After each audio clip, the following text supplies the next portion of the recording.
Welcome back to the Prime Focus Goalkeeping channel. I'm your host, Brandon Miller, and today we're going to talk about 3 important tips for dealing with low balls that are coming at pace.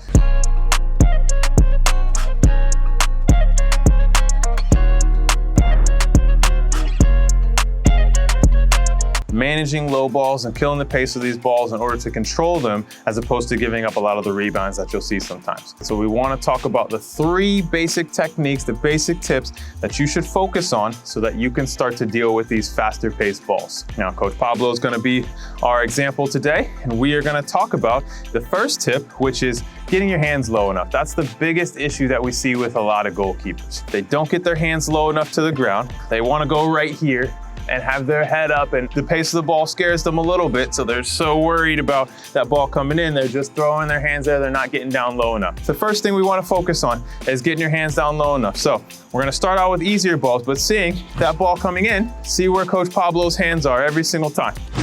How low his hands get to the ground in order for him to hold it. Now, if his hands are a little bit higher, all right, the ball's gonna bounce off, we can't hold it. Sometimes it may sneak underneath. So we wanna focus on getting those hands lower to the ground. You're getting your body lower, not just bending over here, getting your body lower.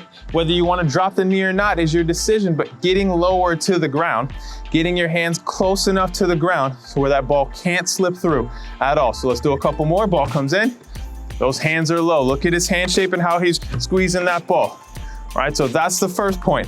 Making sure your hands are getting low enough. A lot of goalkeepers simply just don't get low enough to the ground in order to block that ball and keep it from going in between their legs or bouncing off their hands and going somewhere else. The second thing, we're dealing with a ball at pace. Dealing with a ball with a lot of pace. This is a ball that we're probably not going to be able to hold first time. How do we create the barrier in order for that ball to be blocked and then for us to recover from that? How do we get our hands in a position, in a shape to do that? A lot of times you'll see goalkeepers and they go down low and their hands will be on the side, or their hands will be really tight in here, right? And it's not wide enough, and sometimes that ball will move and it'll slip off your hands one side or the other. So focusing on how do we create a good enough barrier to where hands may not have to be this tight. Maybe you can move them a little bit, but ball coming at pace is going to jar your hands a little bit. So if your hands are too wide and your hands get jarred, well, we're leaving a lot of gap in between our hands, which essentially could then be in between our legs. All right, so focusing on getting our hands at a position where we're behind the ball, they're low enough, and they're creating the barrier so that just in case that ball does move, I can get here, I can adjust, but I still have the barrier to block the ball. We'll see, we'll start to pick up the pace of this ball a little bit, but looking at Pablo's hands, looking at the barrier he creates, and looking how low he gets. So ball's coming in, and we're there. Look at his hand shape. Look at where his hands are. They're not exactly right next to each other, but it's a wide enough barrier to where he feels comfortable still holding the ball and getting his hands behind the ball. And that's what happens when that pace picks up. It may not be a clean catch every time, it may bounce off a little bit, but if we have that barrier there, it's not going through our hands, it's ending up in front of us, which we can recover from. Now that leads to our third point. Our third point is controlling where the ball goes. So sometimes goalkeepers just let the ball hit their hands and then it bounces off and we can't recover because it's gone 2-3 yards away and we've got attackers coming in. So how do we control that ball? How do we get our hands low enough? How do we create the solid barrier so the ball's not going through? And then how do we control it right in front? A half a yard in front, one side or the other, where we can simply fall on it or scoop it up and control it. That's the big thing, is understanding how to control this ball.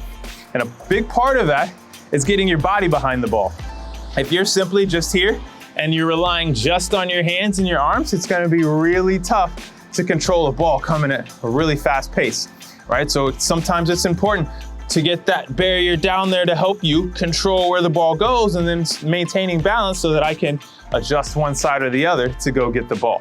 So we'll see some more balls at pace. We're gonna pick up the pace a little bit and see how Coach Pablo controls the ball in front of him and is able to recover. Here we go. Good. Now seeing how he gets his body behind the ball and he's just controlling it. Not every single catch is clean, but he's got a good enough barrier to where he can recover and keep that ball in front of him.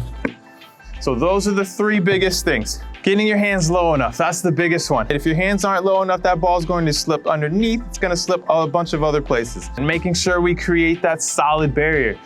Just because our hands are there doesn't mean that they're gonna prevent the ball from going through. If our hands are just loose, ball can slip through again. And also being able to understanding, I have to control this ball and control where this ball goes. If it's coming in at a fast pace, I'd rather it end up right in front of me and I can recover from it as opposed to just bouncing off my hands and it's 3-4 yards away. Focus on those 3 things.